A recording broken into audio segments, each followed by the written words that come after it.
En la videoclase de hoy vamos a ver aparato genital femenino. Ya hemos visto la embriología y ahora vamos a ver lo que tiene que ver con la citología y la histología. El aparato, bueno, como siempre o como casi siempre trato de hacer, he puesto aquí en esta primera diapositiva esta imagen para que ustedes, bueno, un poco desafiando la curiosidad, para que ustedes puedan determinar qué es. Ojalá que al final de esta clase, con lo que yo les pueda llegar a comentar, ustedes puedan describir esta imagen, ¿sí? Si no, les recomiendo que busquen en los libros y puedan hacer una descripción de esta estructura que estamos viendo aquí en esta diapositiva. Pero está bueno sí tener presente lo primero que se les viene en la mente para que después cuando sí la encuentren en uno de los libros sugeridos en el programa, ustedes puedan corroborar y comparar lo que habían pensado al comienzo con lo que realmente es. El sistema genital femenino, bueno, está compuesto, ustedes seguramente en anatomía lo han visto, lo van a ver, están compuestos por órganos sexuales internos y estructuras genitales externas. Dentro de los órganos internos, que todos están localizados en la pelvis, se encuentran, por supuesto, bueno, los ovarios, las trompas uterinas. Acá tienen en este esquema algunos de sus componentes: el ovario, las trompas uterinas, el útero y la vagina. Dentro de los genitales externos se van a incluir estructuras que reciben el nombre en general como vulva, y en estos órganos genitales externos vamos a incluir el monte del pubis, los labios mayores y los menores, el clítoris, el vestíbulo, el orificio de la vagina, el himen y el orificio uretral externo. Los órganos o las estructuras genitales externas están situadas en la parte anterior del periné y, como les decía, van a recibir el nombre, el conjunto de vulva. Las glándulas mamarias, vamos a hacer una breve referencia a ellas en la última diapositiva. Se las considera en este capítulo porque justamente su desarrollo y su estado funcional están estrechamente vinculados a la actividad hormonal del sistema reproductor femenino. Tanto los ovarios como las trompas uterinas, trompa de falopio, y el útero mismo, en una mujer que es sexualmente madura, van a ver que experimentan marcados cambios a nivel estructural y funcional, y que están relacionados tanto con la actividad nerviosa como con la actividad hormonal, ¿sí? Con la presencia de hormonas, que en definitiva van a estar de alguna manera sincronizados a través de dos ciclos, que es el ciclo menstrual y el ciclo ovárico. Es sumamente importante que ustedes conozcan las etapas que hay las etapas de estos ciclos y la relación que hay entre ellos. Estos mecanismos también regulan la embriogénesis del sistema genital femenino, ¿sí? De alguna manera. El inicio del ciclo menstrual, ustedes seguramente ya saben, se denomina menarca y ocurre entre los 9 y los 14 años de edad, o sea, en términos promedio.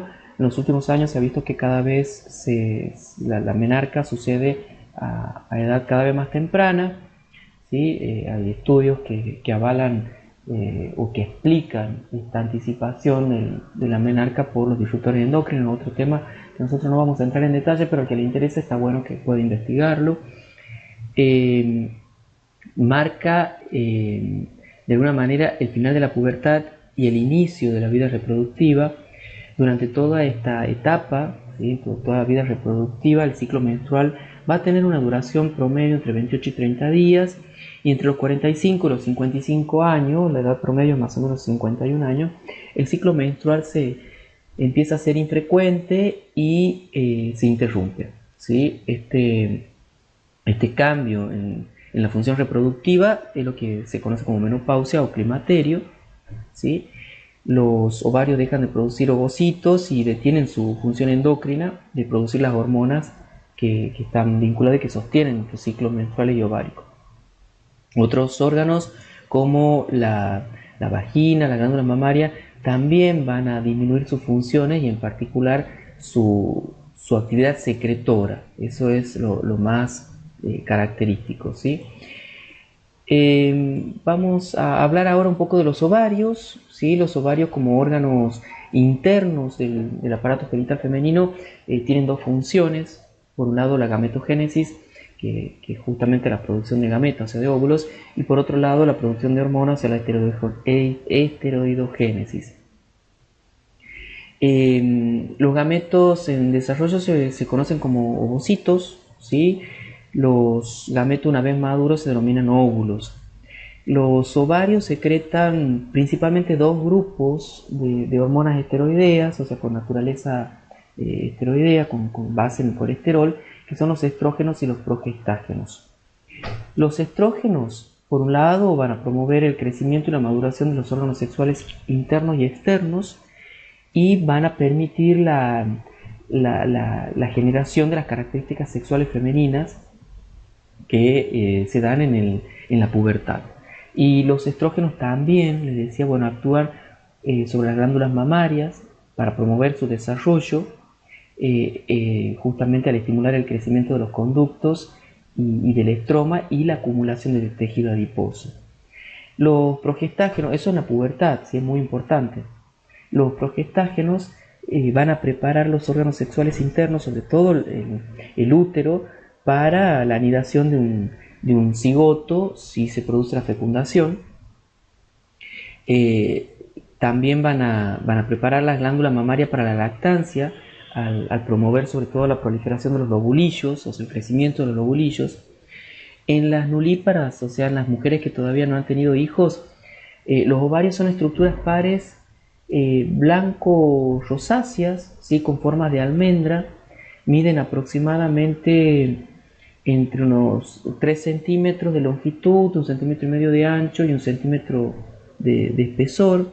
Antes de la pubertad, esa superficie del ovario es lisa, una superficie bastante lisa, pero una vez que se inicia la vida reproductiva, empieza a adquirir cicatrizaciones. Eso tiene que ver con esos lugares que son esos lugares que son abandonados, son dejados por los mismos ovocitos cuando son ovulados, ¿sí? Entonces se van a llenar de tejido de cicatrización. En la mujer posmenopáusica, por ejemplo, los ovarios tienen aproximadamente un cuarto del tamaño que acabo de describir, o sea, son mucho más pequeños. En general, el ovario está fijado a la superficie posterior del ligamento ancho, que es el que están viendo acá. Está el ovario, acá está el ligamento ancho del útero, a través de un pliegue peritoneal que es el mesovario. En el polo superior, o sea, el tubárico que está cerca de la trompa uterina del ovario, está unido a la pared de la pelvis mediante el ligamento suspensorio del ovario. Lo están viendo acá, ¿sí? Que va a conducir además este ligamento los vasos y los nervios. El polo inferior o uterino, que es el que está más próximo al útero, se une a través del ligamento ovárico al útero, ¿sí? Bueno, acá están viendo una imagen a gran aumento de un ovario, donde se puede distinguir la médula y la corteza. Acá tenemos distintas estructuras que están dando cuenta de la actividad de ese órgano. Si nosotros hacemos un corte transversal, vamos a ver que en el ovario podemos distinguir dos regiones bastante fácil de visualizar, ¿sí? Por un lado la médula y por otro lado la corteza. La médula o región medular va a estar ubicada en la porción central del ovario, y como ya les dije, en embriología va a tener los vasos sanguíneos que van a ser tortuosos, van a tener vasos sanguíneos tortuosos y también de gran calibre. Va a haber vasos linfáticos y va a haber nervios en esa zona de la médula. La corteza o la región cortical, que es todo esto que están viendo acá, sí, que tiene otra coloración, va a contener los folículos ováricos que van a estar inmersos en un tejido conectivo muy celularizado. O sea, es un tejido conectivo, si bien tiene matriz extracelular, las células de ese tejido son abundantes. El estroma que está rodeando los folículos, y estos son los folículos, todo el estroma que está rodeando ese tejido intersticial va a estar compuesto también por fibras de músculo liso dispersas por todo ese tejido. Y bueno, algo que también es importante resaltar si bien las regiones se distinguen en la médula de la corteza, los límites exactos no se pueden establecer con tanta precisión, los límites entre la corteza y la médula. La superficie del ovario va a estar cubierta por una capa simple de células cúbicas, ¿sí? Un epitelio simple cúbico, y en algunas partes las células van a ser bastante planas. Entonces, por partes, o sea, el epitelio simple puede ser cúbico y plano. Esta capa celular, que se conoce como epitelio germinativo, se va a continuar con el mesotelio que tapiza el mesovario. ¿Por qué se le llamaba epitelio germinativo? Porque se creía que estas células, o sea, las células que forman este epitelio, son las que daban lugar a las gametas. Y ustedes han visto en embriología que en realidad las gametas van a derivar de las células germinativas primordiales que colonizan las crestas genitales, pero no surgen de ese epitelio celómico que está rodeando al ovario. Entonces, las células germinativas primordiales tienen un origen extragonadal. Pero bueno, les ha quedado el nombre de epitelio germinativo por eso. Germinativo porque viene como de semilla, de que germina, que da lugar a nuevas células, pero no tiene nada que ver con las células, con las gametas, ¿sí? Vamos a ver que hay un tejido conectivo, una capa de tejido conectivo denso, que se conoce como túnica albuginea, que está acá, que está entre el epitelio germinativo que acabamos de mencionar y la corteza que está por debajo, interpuesta entre esas dos estructuras. Los folículos ováricos van a encontrar en la corteza del ovario, van a encontrar folículos de distintos tamaños, pero sí, cada uno de ellos va a tener un solo ovocito. Van a estar distribuidos en todo el estroma de esa corteza. El tamaño del folículo va a indicar de alguna manera el estado de desarrollo que tiene ese ovocito. Recordemos que hay un reclutamiento con estímulos hormonales. Una vez al mes se recluta un grupo de folículos y todos ellos empiezan como a crecer, y uno es el que se torna dominante, uno, o eventualmente si vamos a hablar de casos de ovulación doble, ¿sí? O sea, que se produzca más de un óvulo y ahí que surjan los gemelos disigóticos, por ejemplo. Como les decía, en un grupito de 10 a 15 folículos que son reclutados, empiezan a crecer, pero uno se vuelve dominante y es el que finalmente es ovulado. Entonces, la primera ovulación, ¿sí? Generalmente ocurre a un año más o menos de la menarca, ¿sí? O incluso puede pasar más tiempo, pero no es que inmediatamente después de la primera menstruación se produce la ovulación. Solo les decía que solo un ovocito va a alcanzar la madurez total y va a ser liberado que en el proceso de ovulación. La vida fértil de una mujer consiste en la producción de más o menos 400 óvulos maduros. O sea, de todos con los que nace la mujer, que son unos 600.000, 800.000 ovocitos primarios que están presentes al momento del nacimiento, un porcentaje muy bajo, ¿sí? Ustedes lo pueden calcular, dado por esos 400 folículos, son los únicos que logran madurar, ¿sí? El resto, que es el 99%, incluso un poco más del 99%, se vuelven atrésicos. Incluso ya hemos visto en la gametogénesis, en la vida fetal, muchos de estos folículos ya se volvían atrésicos, o sea, se morían y eran eliminados por apoptosis antes del nacimiento. Entonces, eso es lo que se conoce como atresia folicular, ¿sí?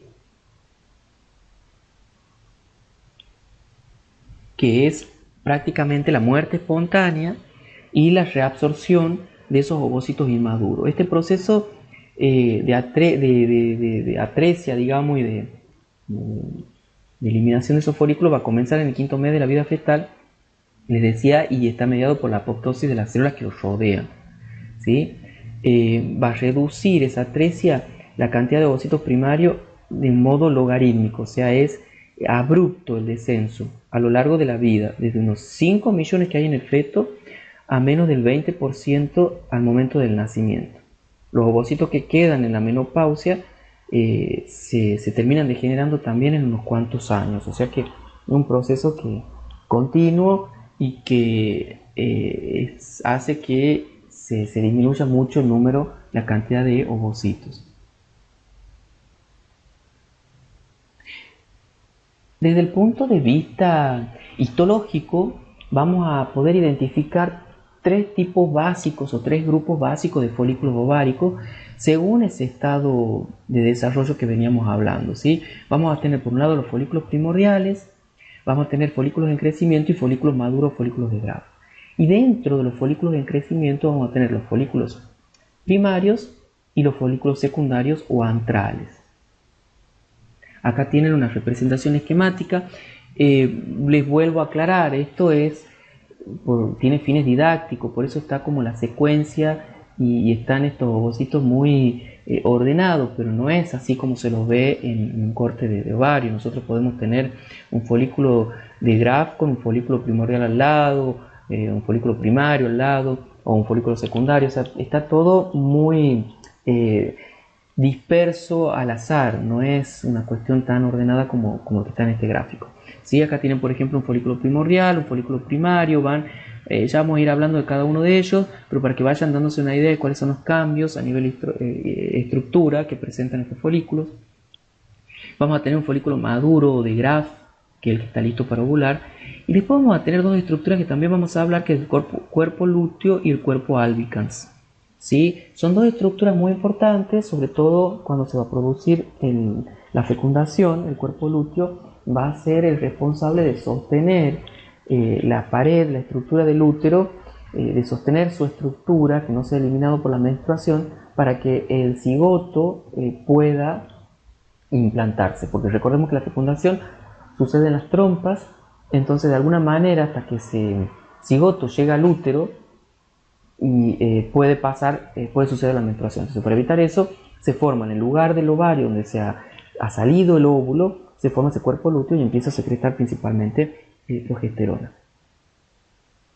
Los folículos primordiales son los que crecen independientemente de las gonadotrofinas. O sea, acá no hace falta ninguna hormona para que crezcan. En el ovario maduro, los folículos primordiales se encuentran en el estroma de la corteza, justo por debajo de la túnica albuginea, ¿sí? Hay una capa simple de células foliculares planas que rodea el ovocito. Lo están viendo acá, este es el ovocito, estas son las células, esas foliculares planas. La superficie externa de las células foliculares está limitada por una lámina basal. En esta etapa, tanto el ovocito como las células foliculares que los rodean están muy unidos. O sea, eso habla de una comunicación también muy importante entre estas células.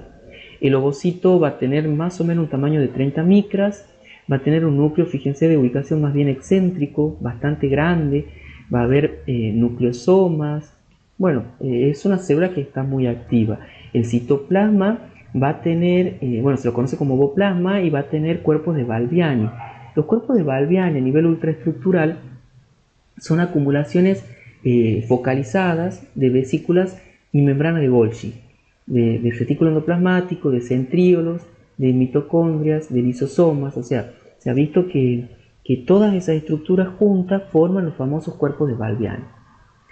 Si ustedes se fijan, bueno, en la siguiente imagen, bueno, acá les decía que aparecen en el ovario durante el tercer mes del desarrollo fetal. En esta imagen, ¿sí? Esta fotomicrografía de los folículos primordiales, van a ver los ovocitos rodeados por la capa de células, ¿sí? De estas células aplanadas que están viendo acá. Estos son los núcleos de los ovocitos.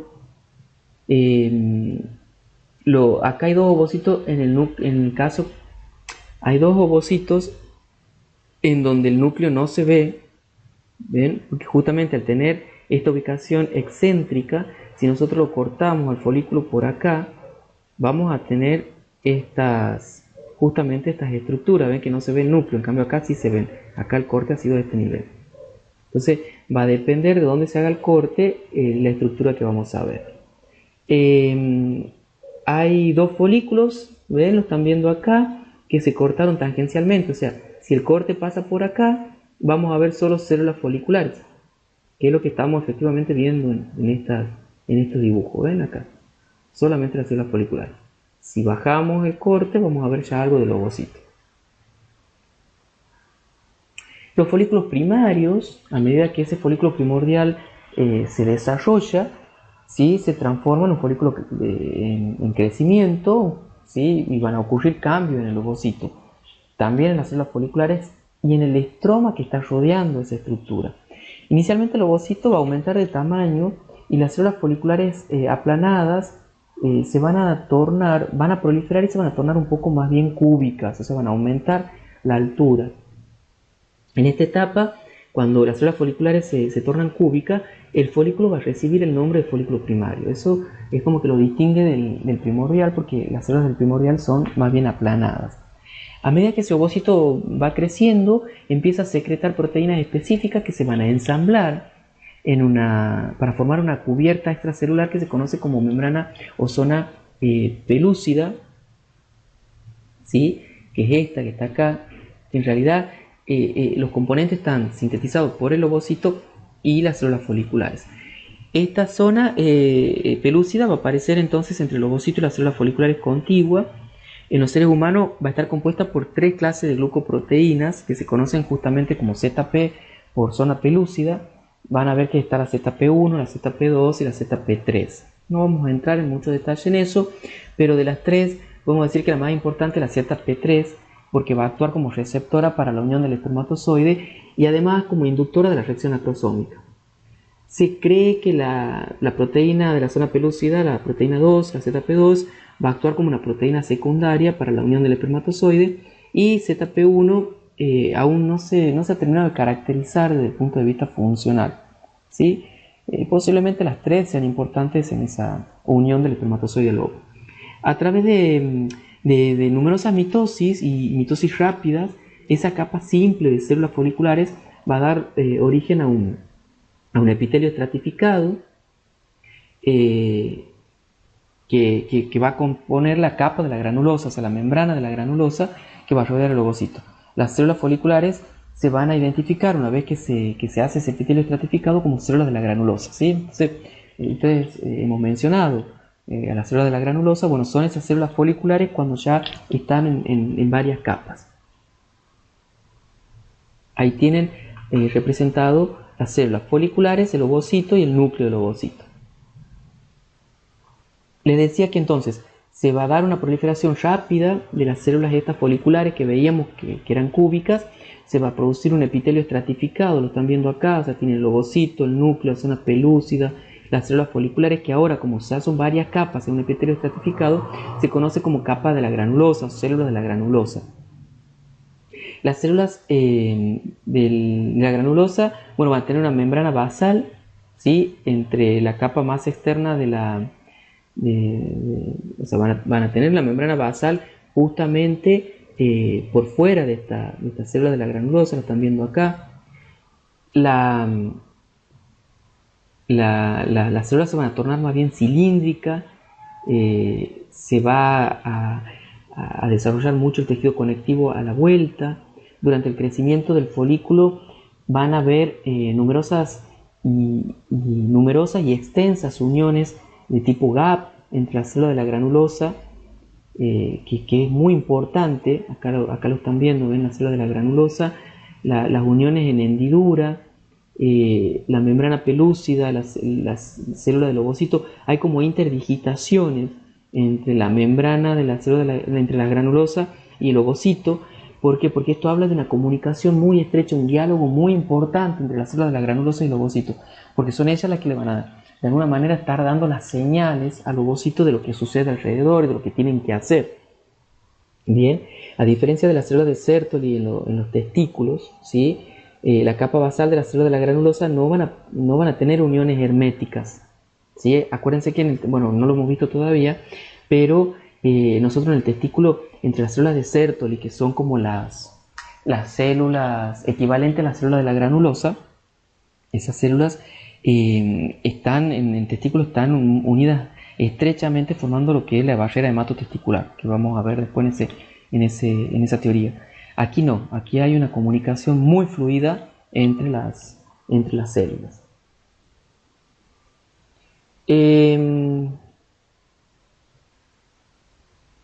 ¿Qué más? Vamos a ver ahora A ver, acá en esta fotomicrografía están viendo un folículo primario muy avanzado, ¿sí? No es de humano, es de otro primate, pero pueden observar las capas, ¿sí? De la célula de la granulosa que rodean al ovocito. La zona pelúcida, lo ven ahí, ¿sí? Está presente entre el ovocito y la célula de la granulosa. Fíjense que acá, en esta ampliación en forma de círculo, se está de alguna manera ilustrando la ultraestructura del ovocito y las células foliculares que están adyacentes a él. Y ahí se forman esas interdigitaciones o microvellosidades del ovocito y las evaginaciones, estas evaginaciones que son de las células de la granulosa, son evaginaciones como proyecciones del citoplasma muy delgadas que se extienden dentro de la membrana pelúcida y de alguna manera están rodeando el ovocito. Eso para permitir ese contacto tan estrecho que se da en esta estructura del folículo. Acá hay otras estructuras que no hemos mencionado, que la teca folicular, ya lo vamos a ver más adelante. A medida que las células de la granulosa siguen proliferando, ven que ahora hay más capas, ¿sí? La célula del estroma perifolicular, o sea, de lo que está por fuera, va a formar una vaina de células de tejido conectivo. Esa vaina se conoce como teca folicular, ¿sí? Entonces, dentro de la teca vamos a ver que se va a diferenciar en dos capas, una teca interna y una teca externa, la están viendo acá. Una teca interna que está justamente muy pegadita a las células de la granulosa, apoyada en su lámina basal, y la teca externa es más bien, como dice el nombre, externa. Esta capa está alejada de las células de la granulosa. La teca interna está muy vascularizada, tiene células secretoras cúbicas, poseen características ultraestructurales típicas de células que producen esteroides y contienen gran cantidad de receptores de LH, de la hormona luteinizante. O sea que son muy importantes. La LH, la luteinizante, está hablando de cuerpo lúteo, o sea que para que vayan asociando los términos con las estructuras que están viendo. En respuesta a la estimulación por la LH, las células de la teca interna van a sintetizar y secretar los andrógenos que son precursores de estrógenos, ¿sí? Además, estas células secretoras, además de las células secretoras, la teca interna también va a tener fibroblasto, va a tener fibras de colágeno, va a tener vasos sanguíneos pequeños que son, bueno, con características típicas de un sistema endocrino, de un órgano endocrino. La teca externa, en cambio, va a contener sobre todo células de músculo liso y fibras de colágeno. Los límites en realidad entre la teca externa y entre la teca interna y entre la teca externa y el estroma no son tan fáciles de definir, ¿sí? Acá en este esquema se lo ven muy bien, pero en realidad no es tan fácil de distinguir. Pero sí, bueno, hay que resaltar que la lámina basal que hay entre la capa de la granulosa y la teca interna sí establece ese límite, ¿sí? Si uno puede mirar esa lámina basal, eso permite diferenciar bien la célula de la granulosa por debajo y la célula de la teca interna por arriba o por sobre eso. Cuando este estrato granuloso alcanza más o menos un espesor de 6 a 12 capas de células, ¿sí? Entre las células de la granulosa empieza a aparecer como pequeñas cavidades llenas de un fluido, de líquido, ¿sí? Y a medida que ese líquido, que en su mayoría tiene mucho hialuronano, ese líquido folicular, que así se llama, se sigue acumulando, lo que va a hacer es justamente esas cavidades van a ir confluyendo y van a formar lo que se conoce como el antro folicular, ¿sí? Entonces a este folículo que presenta el antro folicular se lo conoce como folículo secundario o folículo antral. El ovocito tiene una posición excéntrica con respecto a esta estructura, lo están viendo acá, ves que están como desplazados hacia la periferia. Es mucho más grande que el que veíamos antes, ahora tiene 125 micras, o sea, el anterior tenía 30, ha aumentado prácticamente 4 veces su tamaño, pero ya no crece más. Su crecimiento está inhibido Pues bueno, un pequeño péptido, muy chiquito, tiene de 1 a 2 kilodalton, que se denomina inhibidor de la maduración del ovocito, ¿sí? Que es secretado por las células de la granulosa en el líquido antral. ¿Ven? Entonces las células de la granulosa son las mismas que secretan ese inhibidor que entra en contacto con el ovocito e inhibe el crecimiento.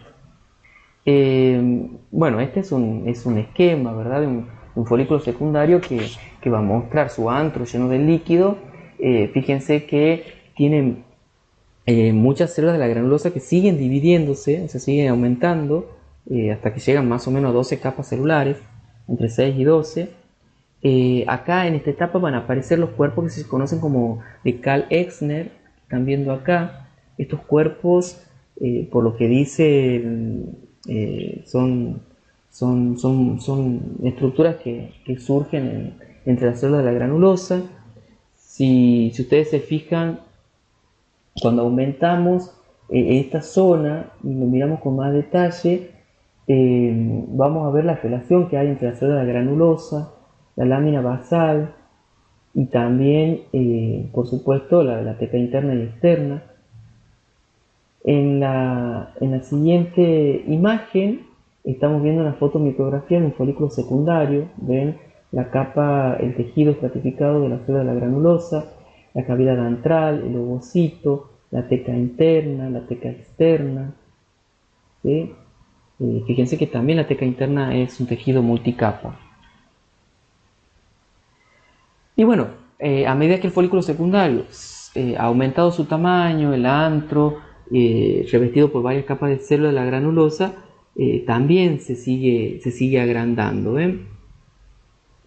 ¿Sí? El folículo se ha hecho más grande, el antro se hace más grande, el estrato granuloso posee un espesor relativamente homogéneo. ¿Ven? Alrededor del antro son acá 4 capas de células, excepto en la región que está asociada al ovocito. Ven que acá es como que se hace más grueso y justamente va a formar lo que se conoce como cúmulo óforo o bóforo también, que se va a proyectar dentro del antro. Este sería el antro, y esto es como, a ver, esto les recuerda un poco también a lo que veíamos en el embrión. ¿Se acuerdan del blastocito con la cavidad del blastocele y después el saco vitelino primitivo con el pedículo de fijación? Es muy parecido, ¿sí? No se van a confundir, pero tiene una estructura, a ver, a nivel estructural es muy parecido. Los componentes son totalmente distintos, pero bueno, las células de ese cúmulo óforo o bóforo rodean de una manera completa al ovocito y van a seguir con él hasta después de la ovulación, y son las que van a dar lugar a la corona radiada o corona radiata o corona radiante también, ¿sí? Acuérdense que cuando es ovulado no sale el ovocito solo, sale con esa corona radiata que bueno, después se tiene que perder para permitir la implantación, ¿verdad? Y tiene que romperse incluso la membrana pelúcida. O sea, la corona radiata de alguna manera va a permitir después en la fecundación, son esa capa de células que los espermatozoides tienen que romper con la reacción acrosómica para llegar al óvulo. Una vez que es fecundado, esa corona radiata se desintegra y el cigoto viaja por las trompas, y cuando llega al útero tiene que perder la membrana pelúcida, ¿sí? Que es el proceso, ¿se acuerdan? De eclosión que hablábamos. Es como cuando sale un pollito del cascarón, rompe el cascarón del huevo. Bueno, la zona pelúcida tiene que romperse para que el cigoto pueda implantarse en el óvulo, entonces en el útero. Esa corona radiante va a estar compuesta por las células del cúmulo que han emitido microvellosidades que van a penetrar la zona pelúcida, como hemos visto en la diapositiva anterior, y va a permitir una comunicación a través de uniones en hendiduras, o sea, las uniones gap con el ovocito, con microvellosidades del ovocito. Entonces, durante la maduración folicular, la cantidad de microvellosidades en esa superficie de la célula de la granulosa va a aumentar enormemente, lo cual también se va a correlacionar con un aumento de los receptores de LH en la superficie libre antral. Y esto justamente es muy importante para que las células puedan notificar al ovocito de cuál es el estado del folículo. Les decía que entre las células de la granulosa pueden observarse los llamados cuerpos de Karl-Exner, ¿sí? Lo hemos visto en la diapositiva anterior, ¿se acuerdan? Que son en realidad material extracelular que se tiñe con fuerza, con intensidad, con la tinción de paz, ¿sí? Estos cuerpos son secretados por las células de la granulosa y van a contener, bueno, el hialuronano y proteoglucano, que son componentes del fluido antral, ¿sí? Una vez que el folículo maduro, que también se conoce como folículo de Graf, presenta un diámetro de más o menos 10 milímetros o más, imagínense lo que ha crecido ese folículo, está, digamos, preparado para la ovulación. Ese sería como el óvulo, como el folículo ya maduro. A medida que los espacios entre las células de la granulosa van a continuar agrandándose, ¿sí? El ovocito y las células del cúmulo se van separando, como les decía, para formar este cúmulo óforo. Bueno, yo creo que, bueno, acá tienen en esta microfotografía, una vez más, o sea, el antro, están viendo también las células de la granulosa, el cúmulo óforo, ¿ven? Acá está el ovocito, esta es la teca interna, probablemente esta sea la teca externa, no está delimitada acá, pero ven, por supuesto es una estructura bastante grande, y miren el tamaño del ovocito, ¿sí? Esta es la cavidad antral.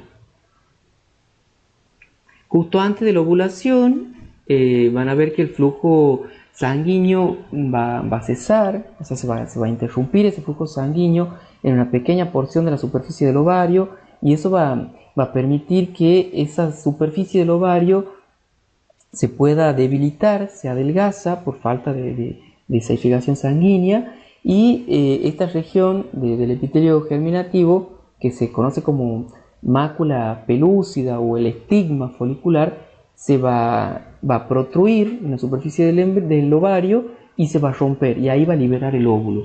¿Ven? Este es el ovario, estos son folículos, esto es ecografía. Acá tienen el estigma, ven que ahí la membrana se vuelve más clarita, es suave. Esta es la túnica albuginea. Este es todo el folículo que ha crecido y se está por romper por este lado para liberar el óvulo con su corona radial. Bueno, les hablaba también hace rato del cuerpo lúteo. El cuerpo lúteo es muy importante. Durante la ovulación, la pared folicular, que está compuesta por las células de la granulosa y de la teca, ¿sí? Lo que queda en el ovario va a adquirir, se va a plegar, va a emitir como pliegues profundos a medida que el folículo colapsa, y se va a ir transformando en el cuerpo lúteo o cuerpo amarillo, o glándula lútea, que también lo conocen, ¿sí? En un principio, la hemorragia de los capilares en la teca interna hacia la luz folicular va a llevar a la formación de un cuerpo hemorrágico con un coágulo central, pero el tejido conectivo desde que rodea a esa estructura donde estaba alojado el folículo, ese tejido conectivo va a invadir a ese cuerpo hemorrágico, ¿sí? Y como que lo va a rellenar el tejido conectivo. Y las células de la capa de la granulosa y de la teca interna se van a empezar a diferenciar, las que han quedado ahí, ¿sí? Después que se ha ovulado, que ha salido el ovocito, esas células se van a empezar a diferenciar en células lúteas granulosas y en células luteínicas de la teca. Ese es el proceso que se conoce como luteinización, ¿sí? El efecto de la hormona LH. Acuérdense que se da el pico del LH, se ovula, y esa LH va a estimular justamente el desarrollo del cuerpo lúteo. Estas células luteínicas van a experimentar unos cambios, bueno, morfológicos bastante importantes, porque van a aumentar de tamaño, se van a llenar de inclusiones lipídicas, van a tener un pigmento liposoluble que bueno, se llama lipocromo, que tiene un color amarillento, y eso es lo que le va a dar justamente el nombre a esa estructura, que es cuerpo lúteo o cuerpo amarillo. Bien, están viendo acá un cuerpo lúteo que tiene, bueno, justamente las flechas están señalando la teca interna, ¿sí? Se encuentran estos pliegues, ¿ven? Estas especies de pliegue están de alguna manera como rodeando las células de la teca interna, que están viendo acá donde están las flechitas, ¿sí? Esta es una cavidad folicular, esta es la cavidad que ha dejado el folículo. Bueno, en esta otra microfotografía están viendo la pared del cuerpo lúteo a mayor aumento, ¿sí? La acumulación celular principal va a estar compuesta por células de la granulosa, que son estas, ¿sí? Todas estas. estas que están marcadas así con estas siglas, ¿sí? Todas estas son células de la granulosa. Van a haber células de la teca, luteínicas de la teca, o sea, estas son las luteínicas de la granulosa y las luteínicas de la teca.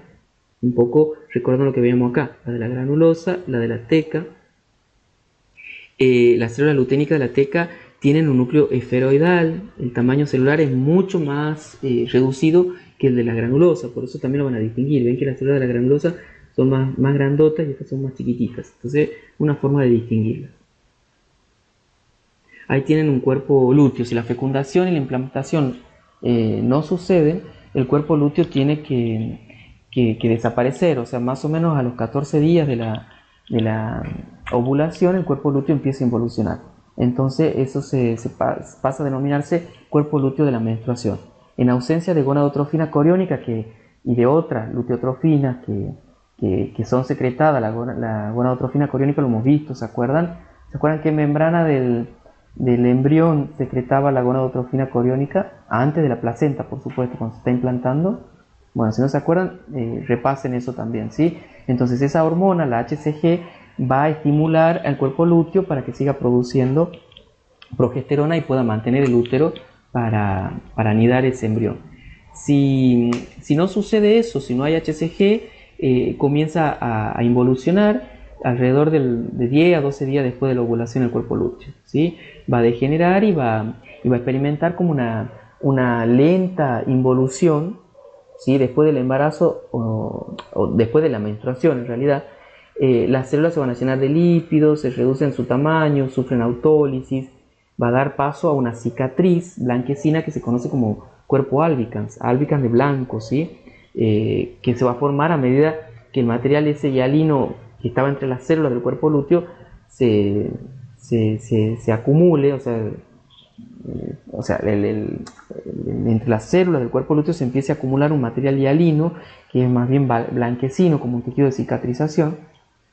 Y ese cuerpo albicans se va a ir como hundiendo en la profundidad de la corteza a medida que pasa el tiempo, ¿sí? Entonces eso es lo que permite verlo después como tejido de cicatrización en un corte de ovario. Miren qué lindo este corte de ovario, donde pueden ver la médula, la corteza, el cuerpo lúteo. Miren el tamaño que tiene el cuerpo lúteo, ¿sí? Y acá tienen folículos en distintos grados también de avance, incluso los cuerpos albicans estos, que también son de folículos de distintos ciclos, posiblemente porque hay uno que es más chico que el otro, pero realmente se ven así como tejido de cicatrización. Vamos a pasar a otros componentes del sistema genital femenino, que tiene que ver con las trompas uterinas o tubas uterinas, también se las conocen. Son órganos pares con forma de tubo, ¿sí? Que se van a extender en forma bilateral, o sea, de los dos lados, desde el útero, ¿sí? Hacia los ovarios. Se conocen también como trompas de falopio. Van a transportar el óvulo desde el ovario hasta el útero, y recuerden que si se da la fecundación se va a dar también en el tercio distal de las trompas de falopio. Uno de los extremos de las trompas, que está próxima al ovario, se abre hacia la cavidad peritoneal. Acá la trompa está abierta al peritoneo, ¿sí? El otro extremo se comunica con la cavidad uterina. Vamos a ver que dentro de las trompas uterinas vamos a tener tenemos 4 porciones muy importantes. El infundíbulo, que es el segmento de la trompa en forma de ampolla que está contiguo al ovario, ¿sí? En el extremo distal se va a abrir hacia la cavidad peritoneal. El extremo proximal se va a continuar con la ampolla. De esa forma de ampolla, no, en realidad el infundíbulo es este segmento, el primer segmento en forma de embudo, no de ampolla. Porque después, para que no se confundan, sigue la ampolla, que es la otra porción, ¿sí? Le decía que en el extremo en el infundíbulo van a tener las fimbrias, son como extensiones, especie de flecos que van a permitir de alguna manera traer el ovocito hacia el interior del infundíbulo. Después del infundíbulo sigue la ampolla, que es el segmento más largo de la trompa y constituye alrededor de las 2/3 partes de su longitud. Después vamos a tener el istmo, que es un segmento medio, estrecho, ven que es más finito acá, ¿sí? Y está cerca del útero. Y después está la porción uterina o intramural, Porque es la porción de trompa que se mete en la pared del útero. Esa es la última porción, ¿sí?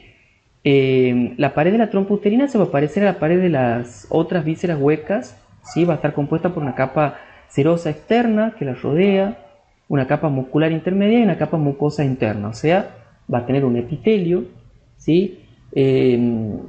Sí le va a faltar la submucosa, es una característica, ¿sí? No tiene submucosa la trompa. La serosa o peritoneo va a ser la capa más externa, como les decía, y va a estar compuesta principalmente por un mesotelio, una capa delgada de tejido conectivo. La muscular, en la mayor parte de su longitud, casi toda la longitud de las trompas va a estar organizada en una capa circular interna, que es bastante gruesa, y una capa externa longitudinal, un poco más delgada, ¿sí? Eso en términos generales. El límite entre estas capas, la verdad que no es muy nítido. La mucosa, que es lo que va a revestir el interior, o sea que va a dar a la luz de esa trompa, va a manifestar, va a exhibir pliegues longitudinales delgados que se van a proyectar hacia la luz de la trompa uterina en toda su longitud. Los pliegues son más abundantes y como más complejos en la zona de la ampolla y se tornan como menos importantes en la zona del istmo. Eso es una diferencia a lo largo de toda la trompa. El epitelio que reviste la mucosa es un epitelio cilíndrico simple. Va a tener dos tipos de células, ¿sí? El epitelio va a tener dos tipos de células que por un lado van a ser células ciliadas y por otro lado las células no ciliadas. Las células van a representar diferentes estados funcionales de un único tipo celular, ¿sí? Las células, por ejemplo, ciliadas van a ser más numerosas en el infundíbulo y en la ampolla, ¿sí? Y el movimiento de sus cilios está dirigido hacia el útero. La idea es movilizar justamente el ovocito hacia el útero. Las células no ciliadas, que son conocidas como células en tachuela, son células secretoras que van a producir un líquido que le va a proveer de sustancias nutritivas al óvulo en su recorrido, ¿sí? Porque acuérdense que una célula viva necesita nutrirse y recorre varios días esa trompa, incluso hasta que es fecundado. Las células epiteliales van a mostrar una hipertrofia cíclica durante la fase folicular y una atrofia durante la fase lútea en respuesta a los cambios hormonales, ¿sí? En particular de los estrógenos que tienen que ver con los ciclos ovárico y ciclo uterino. La relación entre las células ciliadas y las no ciliadas se modifica durante el ciclo hormonal, porque eso les decía yo que va a depender del estado funcional del órgano, qué tipo predomina. Por ejemplo, el estrógeno va a estimular la ciliogénesis y la progesterona va a aumentar la cantidad de células secretoras, ¿sí? Entonces, si hay mucho estrógeno, se van a ver más células ciliadas, y si hay mucha progesterona, se van a ver más bien células secretoras. En el momento de la ovulación, el epitelio alcanza una altura de más o menos 30 micras, que después se va a reducir a la mitad, justo antes de que se dé la menstruación.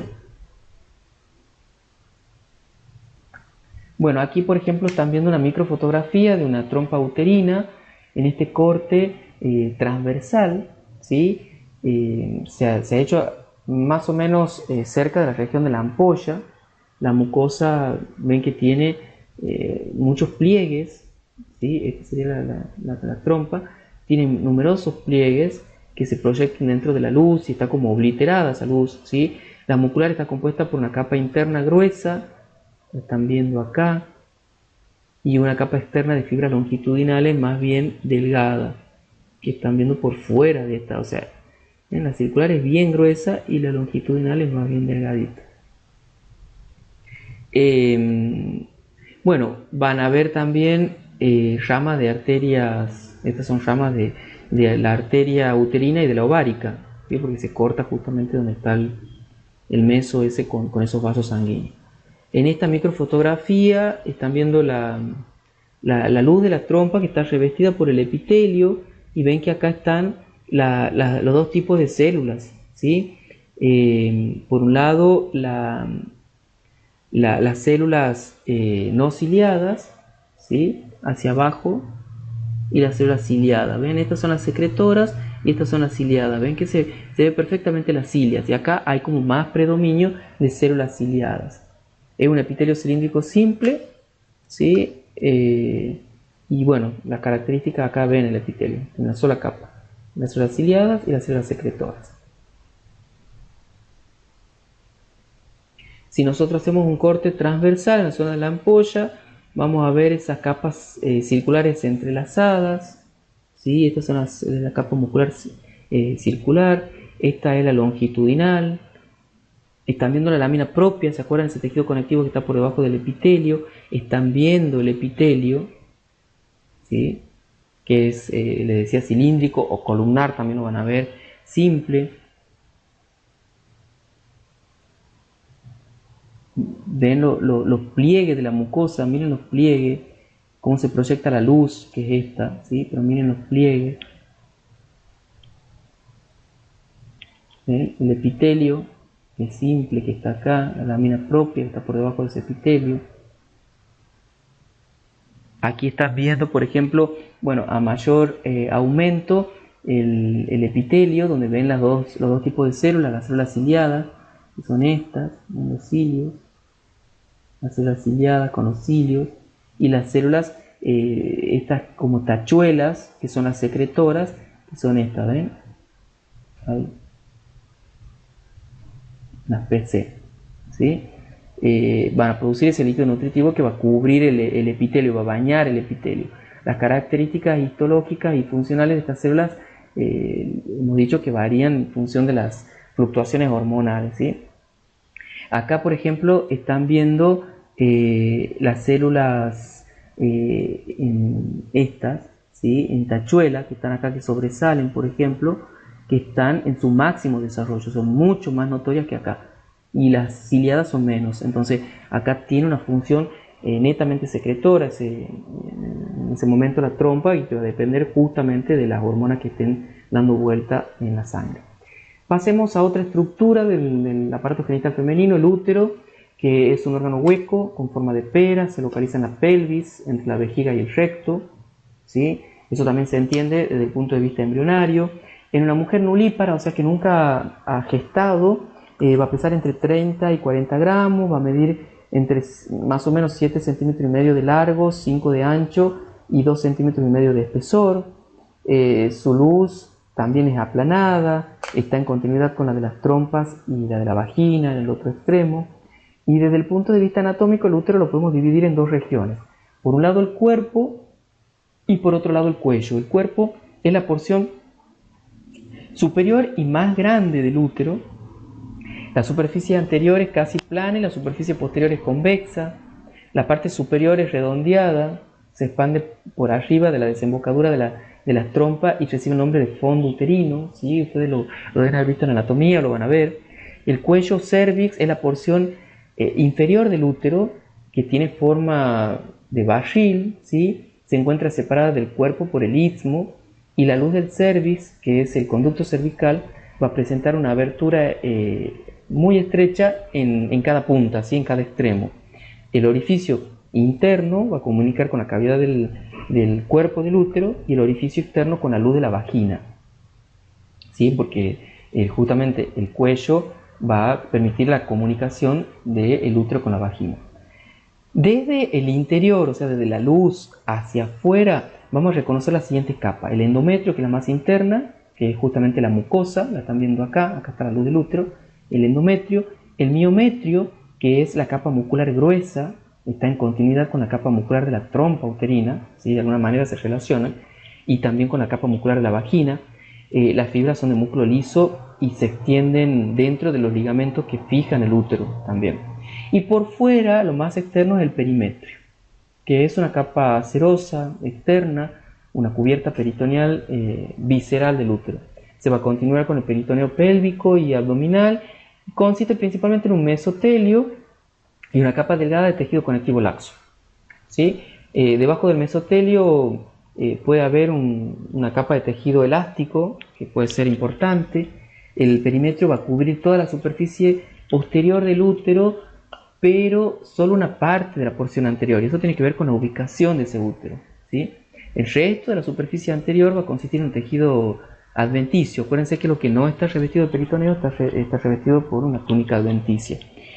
Vemos, bueno, los vasos sanguíneos acá, que son muy importantes también. son vasos sanguíneos grandes.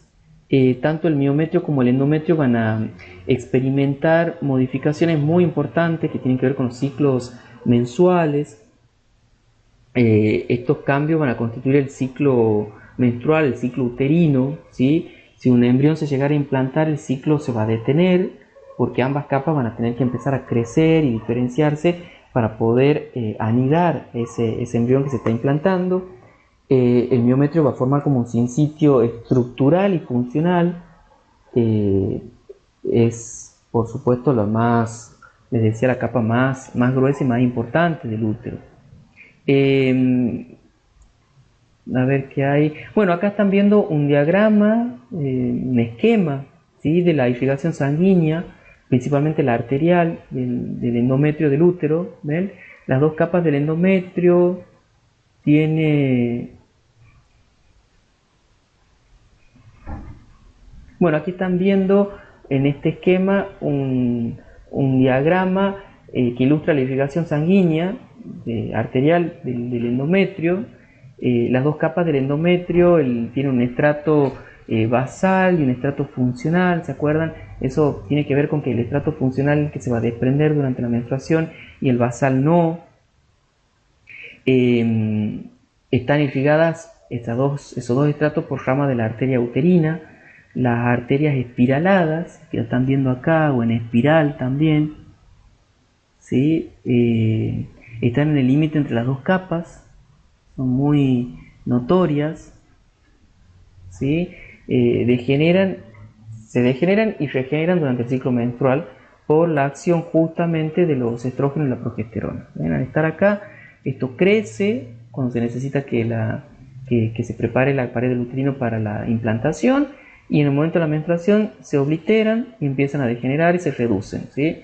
Y otra vez para el próximo ciclo crecen y así sucesivamente.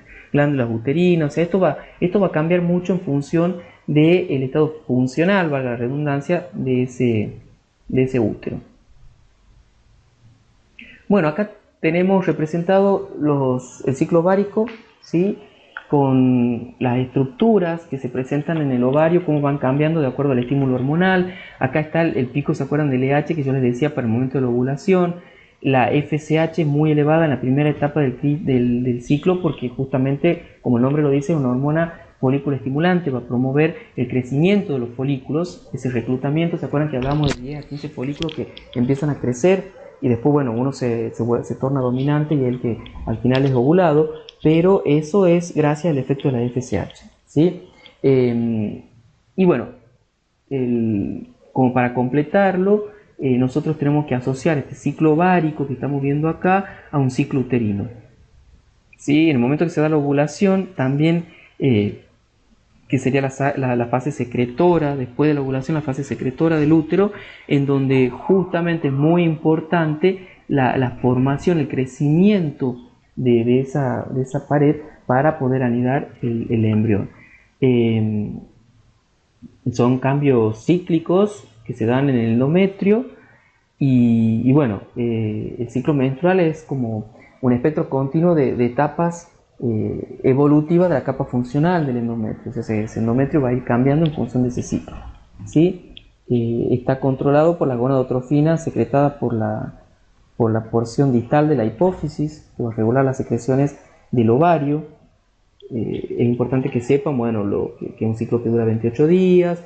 Durante estos días el endometrio va a atravesar una secuencia de cambios morfológicos y funcionales.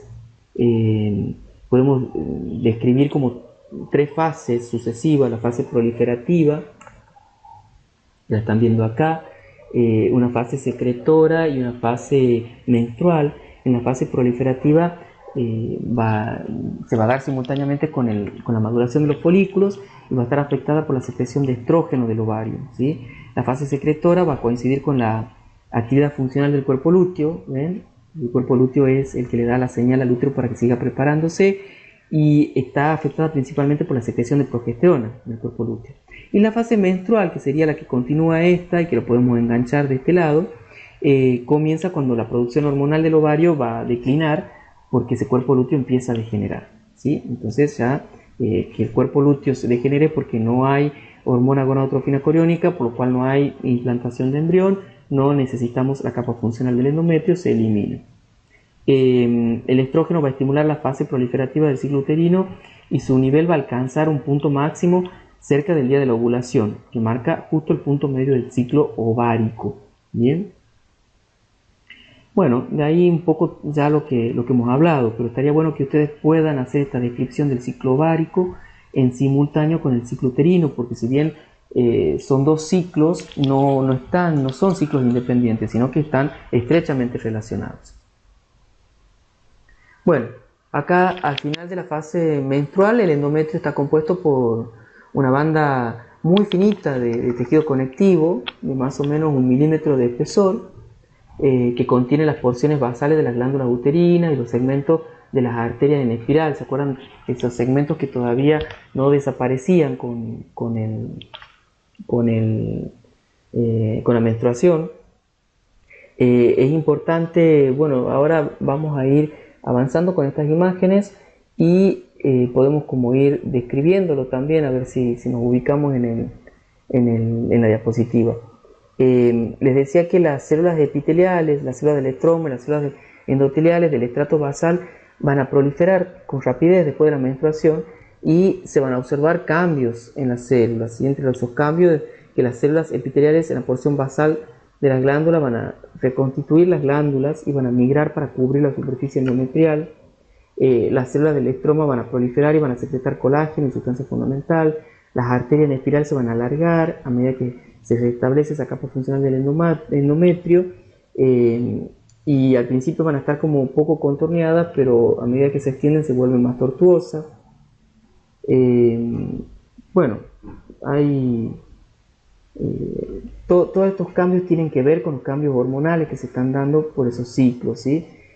Aquí en estas imágenes entonces estamos como resaltando, bueno, lo que es la capa basal, ¿ven? del endometrio, la capa funcional del endometrio, el miometrio, ¿ven? Durante la mayor parte de la fase proliferativa, que en realidad es esta y es esta, ¿sí? Esta columna, esta está en etapa proliferativa. La capa funcional todavía es relativamente delgada, ¿ven? No es muy importante la funcional. Es relativamente delgada, el estroma es más celular que glandular.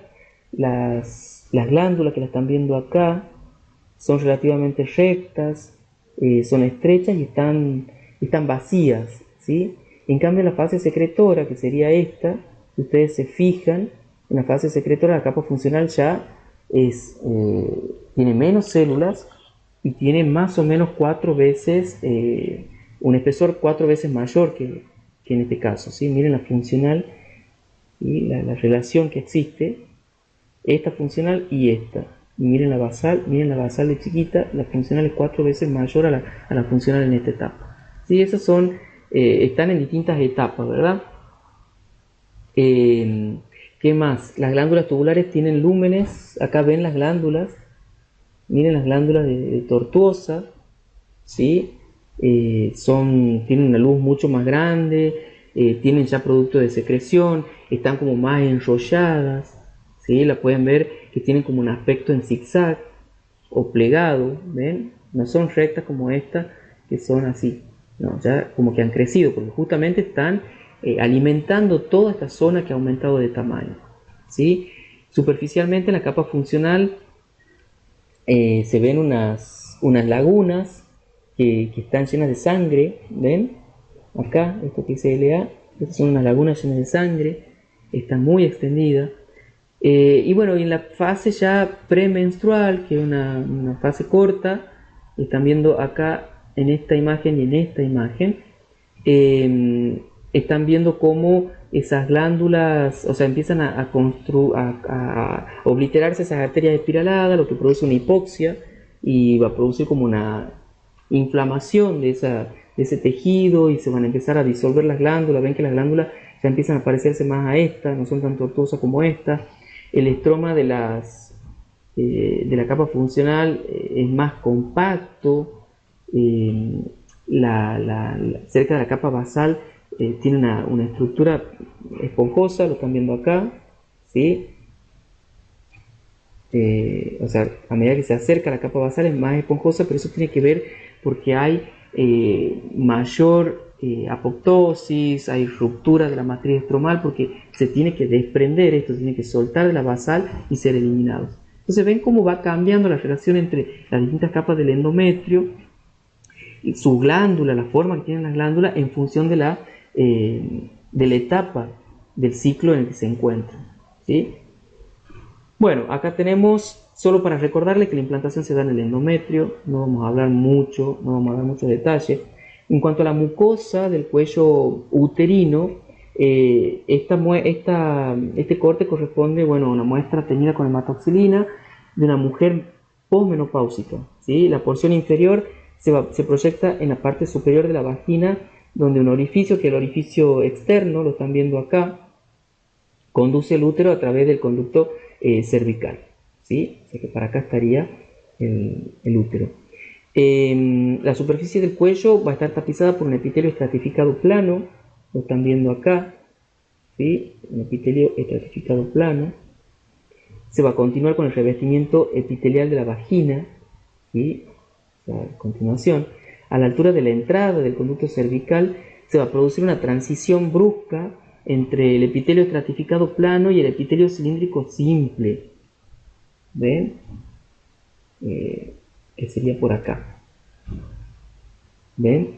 En esta muestra el epitelio estratificado se ha extendido dentro del conducto.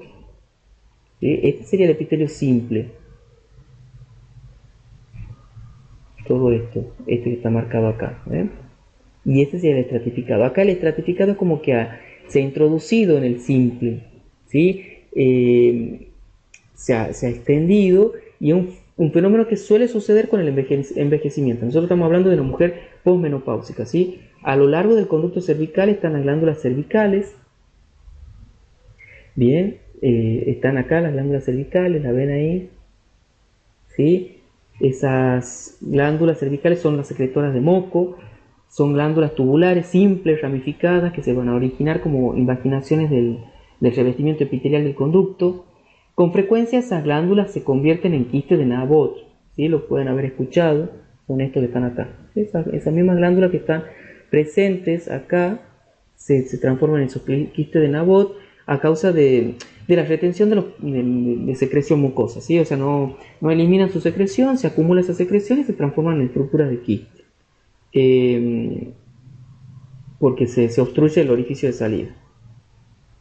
Esto que ven acá, que está marcado con una X, es un moco cervical, secretado por las glándulas cervicales.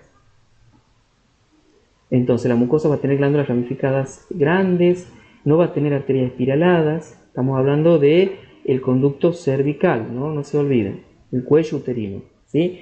Son pocos cambios de espesor durante el ciclo menstrual, no se va a desprender. Las glándulas cervicales van a tener también, sí, un cambio durante el ciclo. La mitad del ciclo la cantidad de moco aumenta más o menos 10 veces, o sea, tiene que producir gran cantidad de moco para preparar para la etapa que sigue. Hay una zona que se conoce como zona de transformación que se da en el cuello uterino, que se proyecta hacia la vagina, ¿sí? Esta porción vaginal o ectocervix, lo que se conoce como ectocervix, ¿sí? Nosotros vamos a tener un ectocervix, que es el epitelio estratificado plano, y un endocervix, que es el epitelio cilíndrico simple, secretor de moco, que está hacia adentro del útero. La porción del cuello uterino que se proyecta hacia la vagina se conoce como ectocervix. En la zona digamos, esta zona en la mujer fértil, en la mujer con edad fértil, se va a localizar justo por fuera del orificio externo, ¿sí? Y se da una transición brusca entre el epitelio estratificado plano del ectocervix y el epitelio cilíndrico simple, secretor de moco del conducto cervical, ¿sí? Del endocervix. Esa zona, ¿sí? Es muy importante porque suele producirse procesos de neoplasia, ¿sí? Que puede conducir al famoso cáncer de cuello uterino, ¿sí? Antes de la pubertad y después de la menopausia, la zona esa de transformación les decía que se encuentra dentro del conducto cervical. En esta imagen, por ejemplo, estamos viendo un epitelio estratificado, plano, metaplásico del conducto cervical. Entonces tenemos por un lado el epitelio cilíndrico simple, que está aquí, y aquí hay un islote de epitelio estratificado plano, totalmente maduro, rodeado por un epitelio cilíndrico simple. Eso es un proceso metaplásico, ¿sí?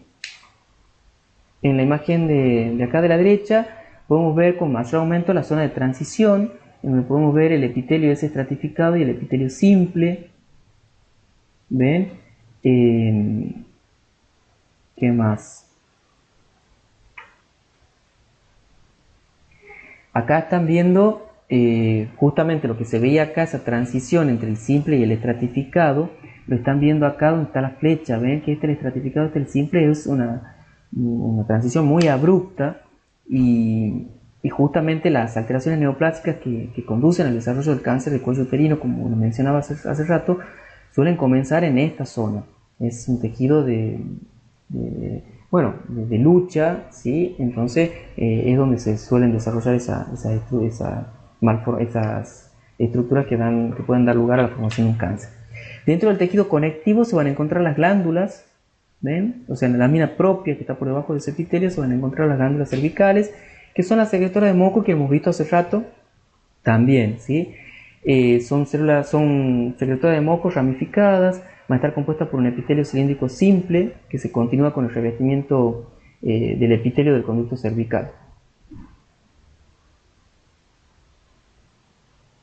Bueno, me parece que en estas diapositivas ya está descrita la imagen. Sí, por ahí hablar de esto de la reprogramación de las células madre epiteliales que van a arrancar con un nuevo linaje celular, y eso es lo que promueve, lo que puede provocar la aparición del cáncer, ¿sí? El hecho de que estas células manifiesten una adaptación y haya una lesión persistente del epitelio causada, por ejemplo, por infecciones crónicas, puede llevar a que las células se reprogramen, tengan que dividirse, y en esa división fallen los controles y se desarrolla el cáncer.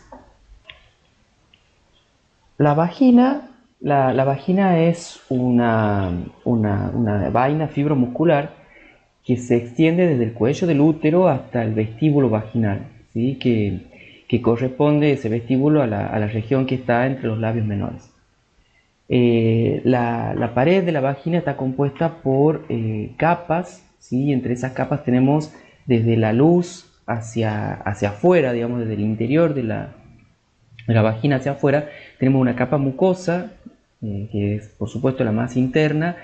Está revestido de un epitelio plano estratificado, no cornificado o no queratinizado, ¿sí?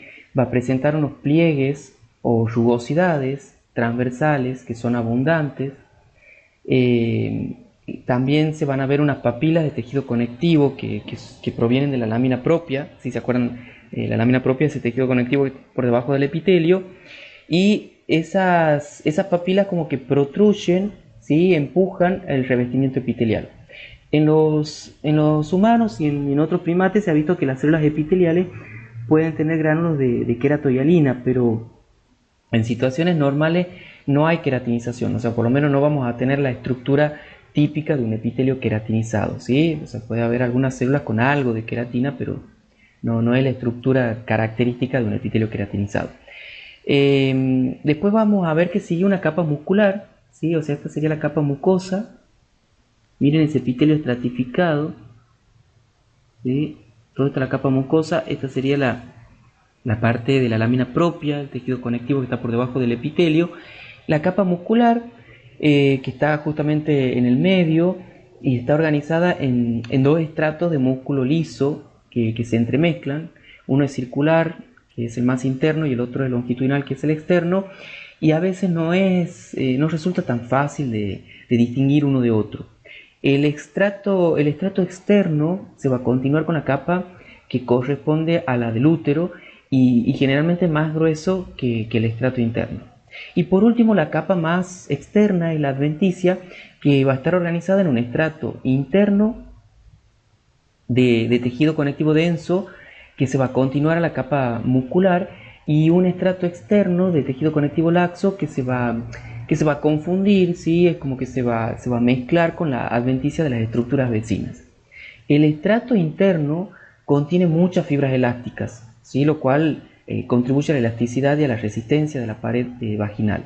El estrato externo contiene gran cantidad de vasos sanguíneos y linfáticos, o sea, bueno, también tiene los nervios.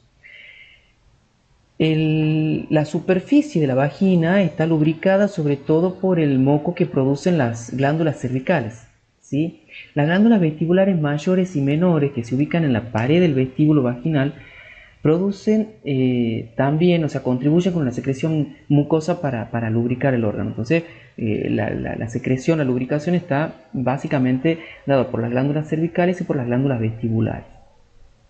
El epitelio de la vagina también va a experimentar cambios cíclicos durante el ciclo menstrual. Se ha visto que bajo la influencia de los estrógenos durante la fase folicular, las células epiteliales van a sintetizar y acumular más glucógeno a medida que también avanzan hacia la superficie, ¿sí? Acuérdense que al ser estratificado, el estrato basal va reemplazando la superficie, al estrato superficial. Las células se van a desprender, ¿sí? De manera continua, pero cerca de la fase menstrual o durante la fase menstrual, la capa superficial del epitelio vaginal se desprende prácticamente de manera completa, ¿sí? Esa es una característica.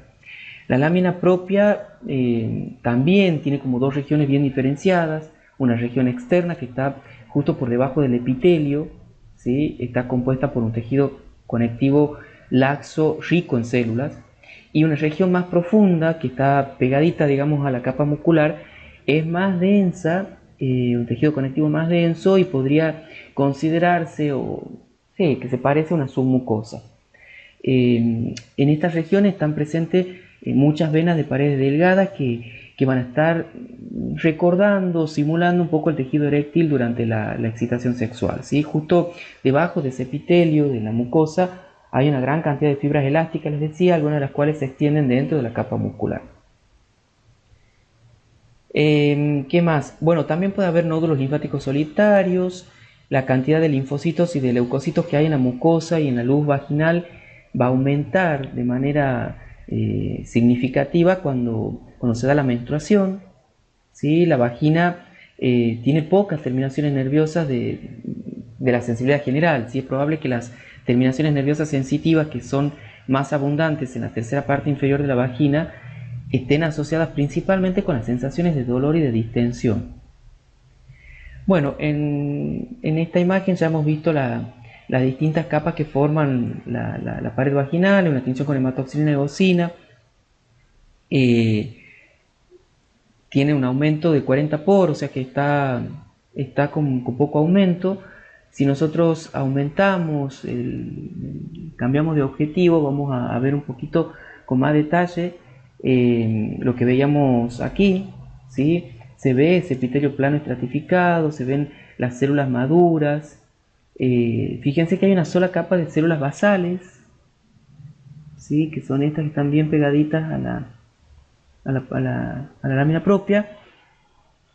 Y hay dos o tres capas de células en proceso de diferenciación, con un citoplasma, ven, como más eosinófilo.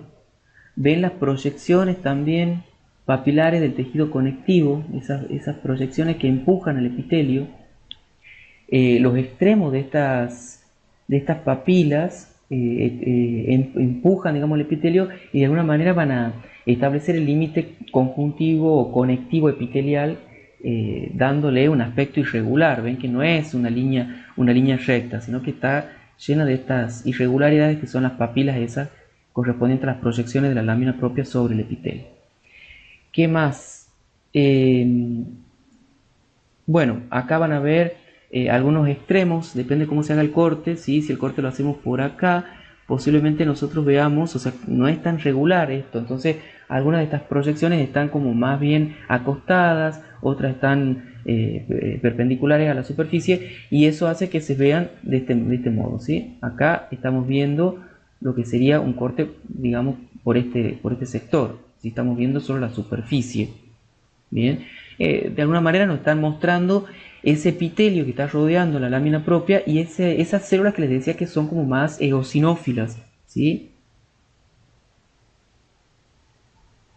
Bueno, ahora pasamos a otros componentes del aparato genital femenino, que son los genitales externos. Los genitales femeninos, externos femeninos, van a estar en términos generales cubiertos por un epitelio estratificado plano, ¿sí?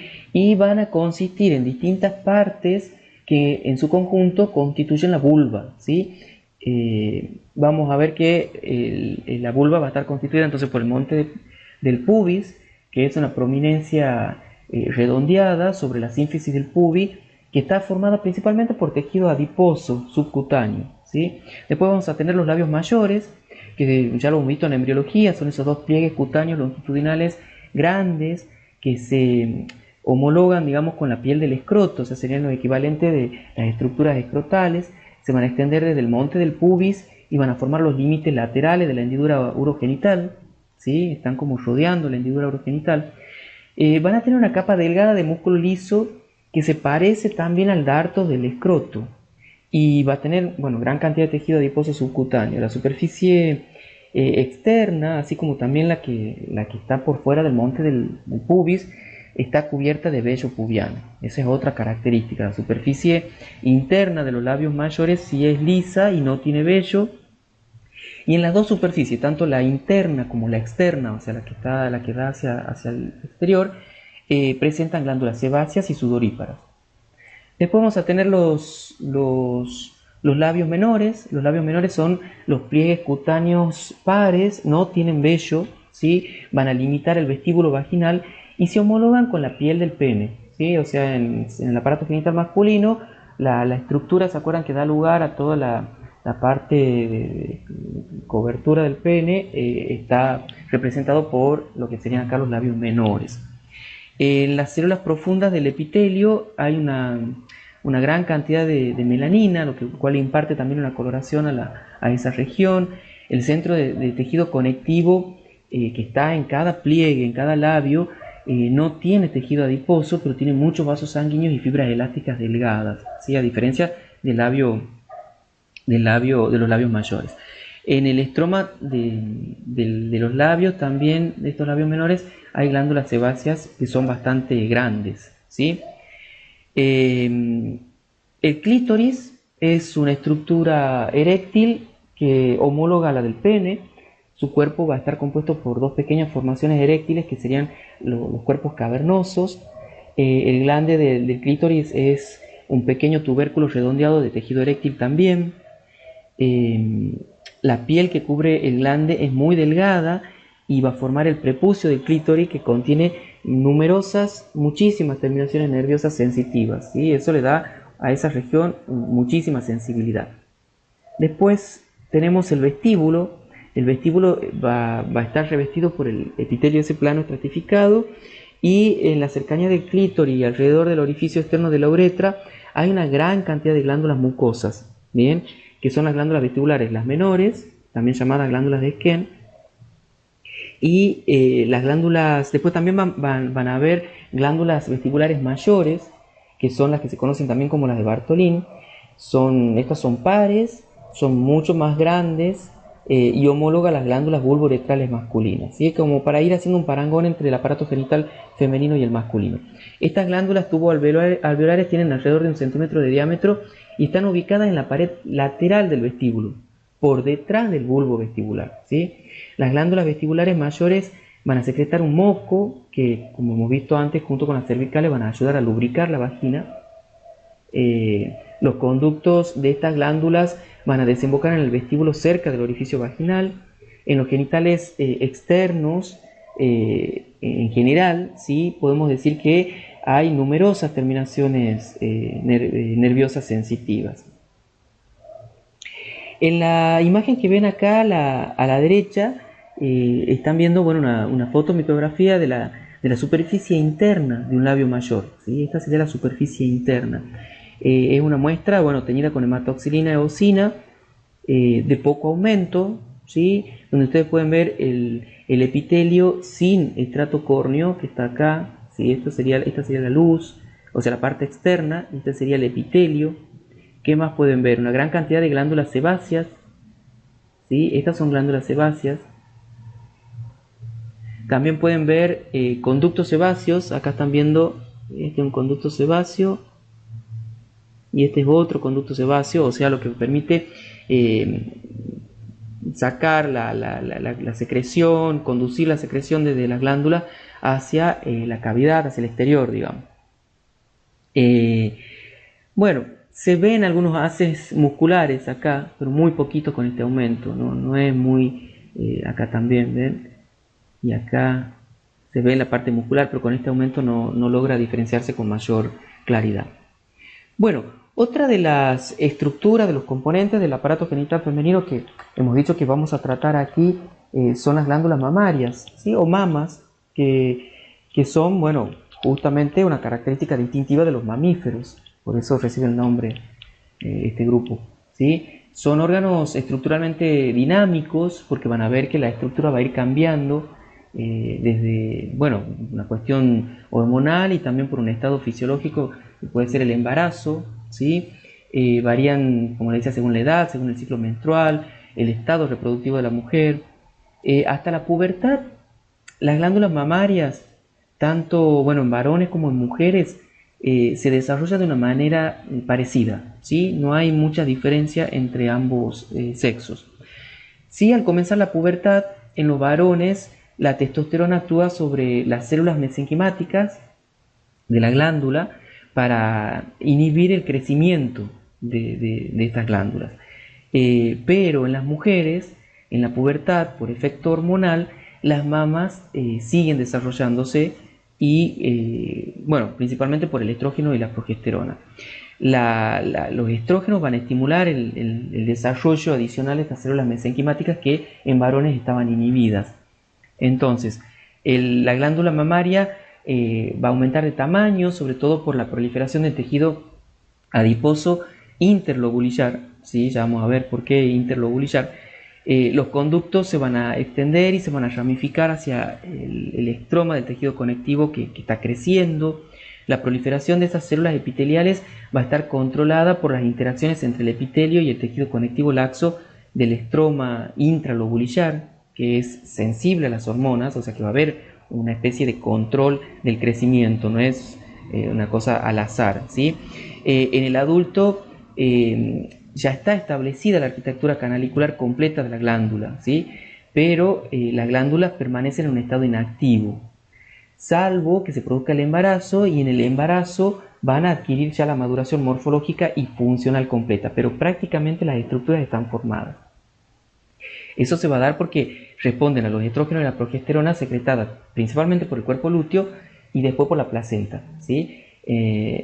Y por supuesto la prolactina de la hipófisis y las gonadocorticoides también, que sintetiza la corteza suprarrenal. O sea, como ven, es una glándula que es blanco de distintas hormonas y que, bueno, eso hace que cambie de estado dependiendo de estos factores, ¿sí? Cuando termina el embarazo, las células epiteliales se encuentran cubiertas o llenas de vesículas de secreción, pero la producción de la leche está inhibida, ¿sí? Por las concentraciones elevadas de progesterona. Entonces, cuando se produce el nacimiento, ¿sí? Ahí sí, por inducción de la prolactina secretada por la adenohipófisis, empieza la secreción láctea. Bien, entonces hay todo un juego hormonal ahí muy importante que permite que la secreción láctea se acumule y después del nacimiento empiece a producirse. La eyección de la leche también está estimulada por otra hormona, que es la oxitocina, que si ustedes se acuerdan es liberada por la neurohipófisis. O sea, ven acá cómo ustedes pueden ir relacionando las cosas que han visto en la glándula, bueno, endocrino. Hemos visto las suprarrenales, la adenohipófisis, bueno, hemos visto los ovarios, cuerpo lúteo, hemos visto también placenta en algún momento de la embriología. Hemos mencionado que parte del tropoblasto que va a formar la placenta es la que se encarga de secretar hormonas. Bueno, describiendo un poco a la glándula, les decía que son glándulas túbulo-alveolares que van a derivar de glándulas sudoríparas modificadas o sea que van a tener un origen epidérmico, o sea que es ectodérmico, y se van a encontrar por debajo del tejido cutáneo, ¿sí? El tejido subcutáneo. La mama de una persona, de una mujer adulta inactiva, tiene más o menos 15, 20 lóbulos irregulares, ¿sí? A ver si... Esto lo vamos a ver después. Entonces, esta glándula entonces va a presentar unos 15 o 20 lóbulos irregulares que van a estar separados por bandas de tejido conectivo fibroso y van a adoptar una disposición radial desde las papilas mamarias, ¿ves? Radiales porque van como los rayos de una rueda, se distribuyen hacia la periferia, ¿sí? Entonces se van a expandir, digamos, de las papilas mamarias o el pezón que está aquí, ¿sí? Y se van a subdividir en numerosos lobulillos. O sea, vamos a ver que los lóbulos se dividen en lobulillos y esos lobulillos van a formar lo que se conocen las unidades lobulillares de conducto terminal, TDLU, ¿sí? De las siglas en inglés. Unidades lobulillares de conducto terminal. Entonces, bueno, algunos de esas bandas fibrosas que les decía que estaban en el tejido conectivo se denominan ligamentos suspensorios o ligamentos de Cooper que van a unir toda la estructura, todo ese estroma de la glándula a la dermis, ¿sí? Entonces, en el tejido conectivo denso de los espacios que hay entre en los espacios, digamos, interlobulillares, se va a encontrar un tejido adiposo abundante. ¿Ven? Lo están viendo acá. Este es el tejido conectivo que permite darle la estructura de sostén a todo esto. De acá van a partir esos ligamentos suspensorios hacia la dermis y a su vez todo este espacio interlobulillar va a estar cubierto principalmente por un tejido adiposo. Cada glándula va a terminar en un conducto galactóforo, ¿sí? Este es un conducto galactóforo. Cerca de su orificio, los conductos galactóforos están revestidos por un epitelio estratificado plano queratinizado, ¿sí? O sea, de aquí el epitelio que cubre estos conductos es plano queratinizado. El revestimiento epitelial del conducto va a mostrar como una transición gradual de ese estratificado plano a unas dos capas de células cúbicas a la altura de los senos galactófaros, ¿sí? Entonces, a la salida es estratificado plano y en el seno galactóforo, el conducto galactóforo, ¿sí?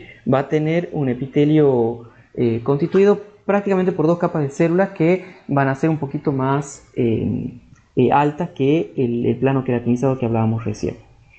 Y va a terminar, o sea, si seguimos avanzando, va a terminar en un epitelio de una sola capa de células cilíndricas o cúbicas en el resto de los conductos, ¿sí?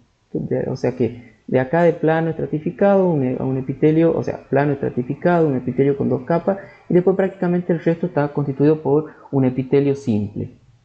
La epidermis del pezón y de la areola del adulto está muy pigmentada y además, bueno, presenta arrugas y la superficie esa profunda es empujada por papilas dérmicas bastante grandes, ¿sí? El epitelio es también estratificado, plano queratinizado, como de la piel. La pigmentación del pezón va a aumentar en la pubertad por efecto hormonal y además va a tomar también se va a volver más prominente. Durante el embarazo la areola se va a agrandar y el grado de pigmentación también va a aumentar. Eso tiene una explicación porque resulta una estructura como mucho más visible y la pone como más disponible al bebé para que pueda amamantarse. ¿Qué más? Bueno, vamos a ver que en el pezón y en la areola, en la parte más profunda, va a haber fibras musculares lisas que se van a distribuir en forma radial y también circular en el tejido ese conectivo que está por debajo del epitelio, y también van a haber fibras en sentido longitudinal a lo largo de los conductos galactóforos, ¿sí? Así, entonces van a estar distribuidas las fibras musculares así y así a lo largo de los conductos.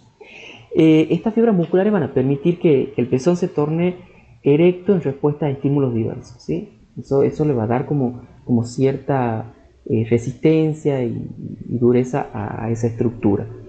Bueno, le he dicho que la areola presenta glándulas sebáceas, glándulas sudoríparas, y van a tener también glándulas mamarias modificadas que se conocen como glándulas de Montgomery. estas glándulas poseen una estructura intermedia entre las glándulas sudoríparas y las verdaderas glándulas mamarias, por eso se dice que son glándulas mamarias modificadas. Van a producir como pequeñas elevaciones en la superficie de la areola, y se cree que estas glándulas, las de Montgomery, producen una secreción lubricante y protectora que va a modificar el pH de la piel para inhibir el crecimiento de microorganismos, ¿sí? Entonces tiene como un efecto protector de las infecciones. Bueno, en el pezón hay numerosas terminaciones nerviosas sensitivas, y en la areola hay terminaciones nerviosas, pero son menos, ¿sí? Bueno, acá para que vean también esto que les decía de cómo va cambiando la estructura en función del estado reproductivo de la mujer. Esto para que tengan una idea, las estructuras están formadas, pero después lo que sucede, sobre todo preparándose para amamantar, en la época del embarazo se va preparando la glándula y va madurando. Y son estas estructuras que están viendo acá, ¿ven? Esta es una glándula que está madura pero inactiva. Este es el comienzo del embarazo, esto es a mitad. Generalmente se divide en 3 etapas de 3 trimestres cada una, y se va describiendo la glándula mamaria en cada uno de esos trimestres, ¿sí? Les decía que las ramificaciones sucesivas de los conductos galactóforos van a llevar a la formación de la unidad lobulillar del conducto terminal. ¿Ven? Estos son los conductos terminales. Entonces, un conducto galactóforo se ramifica en un conducto terminal, y ese conducto terminal, bueno, es la unidad lobulillar, que va a corresponder a una aglomeración similar en racimo, ¿sí? Se va a parecer a un racimo, lo que están viendo acá, de alvéolos pequeños que forman el lobulillo. ¿Ven? Por eso este es un conducto colector intralobulillar, porque esto sería un lobulillo. Esto sería el conducto intralobulillar, y estos son los conductillos terminales, que depende en qué estado esté, ¿sí? Van a seguir siendo conductillos terminales. Son cuando la glándula está inactiva. Pero durante el embarazo y después del parto, el epitelio de esos conductillos terminales, que está compuesto por células secretoras, por supuesto, se van a diferenciar en alvéolos secretores totalmente funcionales que producen leche. Entonces ahí pasan a denominarse alvéolos. Bien, entonces esas ramificaciones de los conductos galactóforos van a tener el conducto colector intralobulillar y los conductillos terminales, que si se trata de una glándula mamaria activa, no va a tener conductillos terminales, sino que va a tener alvéolos. El conducto colector intralobulillar va a transportar las secreciones de los alvéolos, ¿sí? Va a transportar justamente toda esa secreción al conducto galactóforo, ¿sí? El estroma intralobulillar, todo lo que está por dentro del lobulillo, es un tejido conectivo laxo, especializado, muy sensible a hormonas. ¿Bien? Este es el interlobulillar. El intralobulillar sería el que está acá, por dentro. Entonces ese tejido conectivo intralobulillar tiene pocos adipocitos, ¿sí? Las células epiteliales y las mioepiteliales de las glándulas mamarias son justamente las más importantes que se asocian a los conductos y a los lobulillos mamarios. Las células epiteliales glandulares van a revestir el sistema de conductos, mientras que las células mioepiteliales van a estar situadas en la profundidad del epitelio, entre las células epiteliales y la lámina basal. Estas células, dispuestas así, como formando una especie de cesto o de red, ¿sí? Que van a estar rodeando esos conductos y esas porciones secretoras de la glándula, van a permitir, por supuesto, su contracción, va a permitir la expulsión del contenido del adenómero, ¿sí? de los productos de secreción. Entonces es muy importante la presencia de esas células. Bueno, acá están viendo una microfotografía teñida con hematoxilina eosina. Las células están viendo, bueno, lo que es el estroma interlobulillar, para que se den una idea, los conductos, los alvéolos o conductillos terminales. Un conducto galactóforo, ve que es como mucho más grande, un estroma intralobulillar. Bueno, me parece que en esto estamos viendo, bueno, es una microfotografía del corte de un pezón, ¿sí? De una glándula mamaria de una mujer. tiene poco aumento, está teñido con hematoxilina, y fíjense que se ve el contorno ese irregular que hablábamos, ¿sí?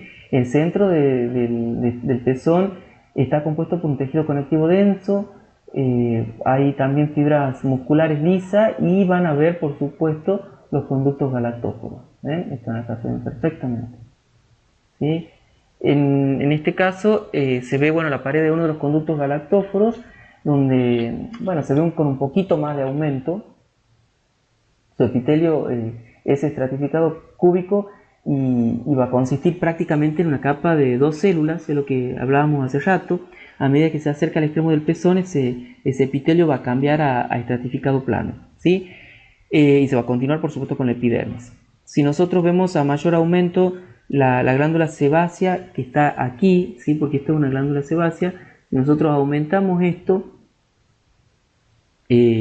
vamos a ver que el epitelio glandular se continúa con la epidermis.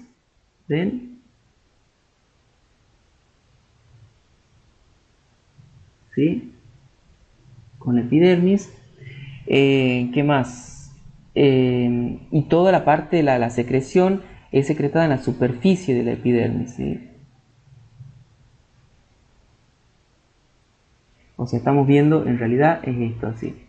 ¿Sí? Esta es la epidermis, esta es la glándula sebácea y esta es la secreción que se libera hacia la epidermis. Con mayor aumento todavía de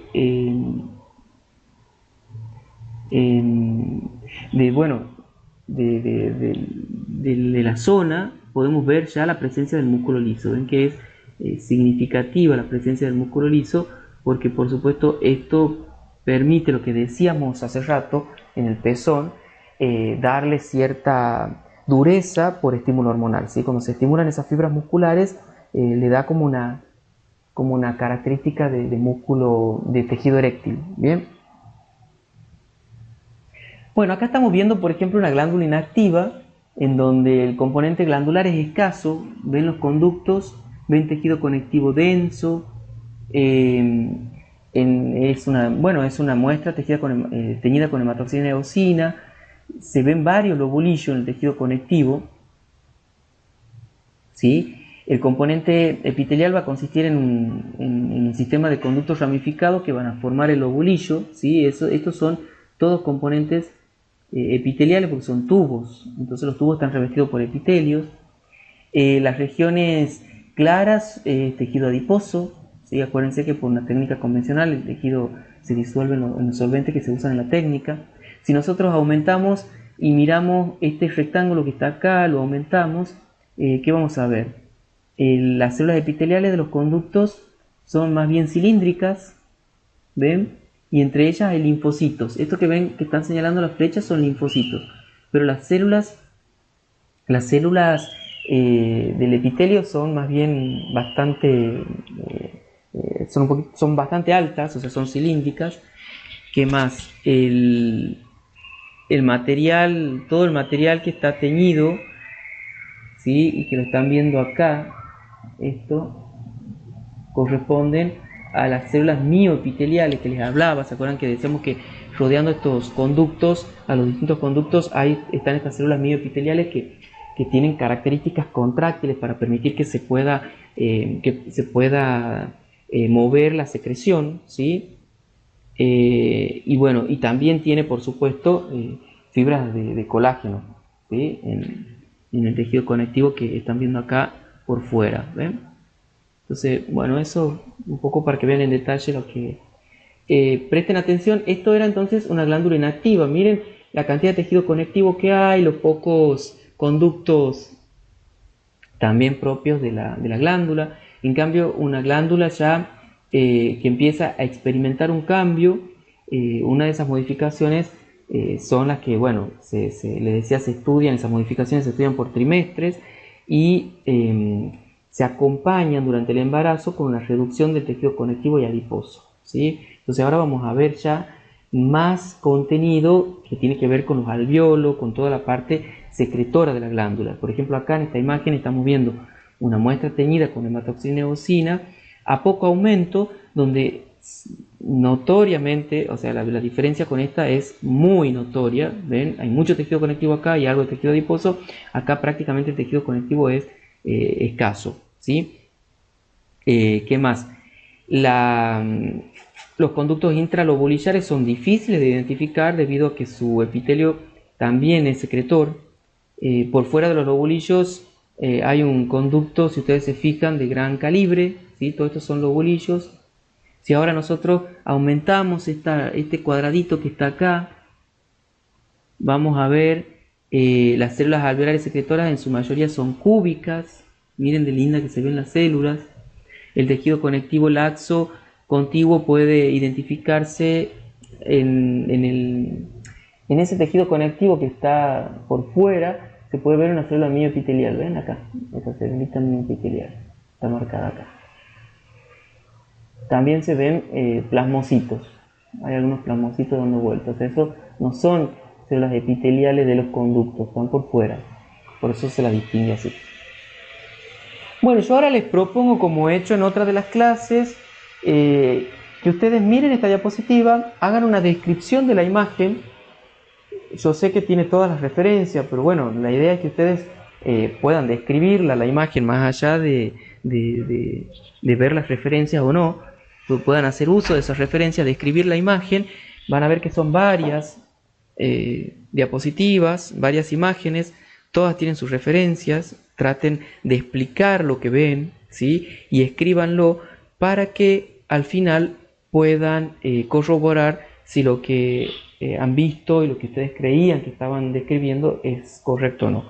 Una forma de ir practicando un poco para los exámenes y también para verlos preparados, ¿no? Porque histología necesitamos sí o sí ver preparados al microscopio o reconocer las estructuras que se ven en las imágenes de los atlas, y es muy conveniente que ustedes estudien con imágenes. Bueno, nos encontramos en la clase que viene.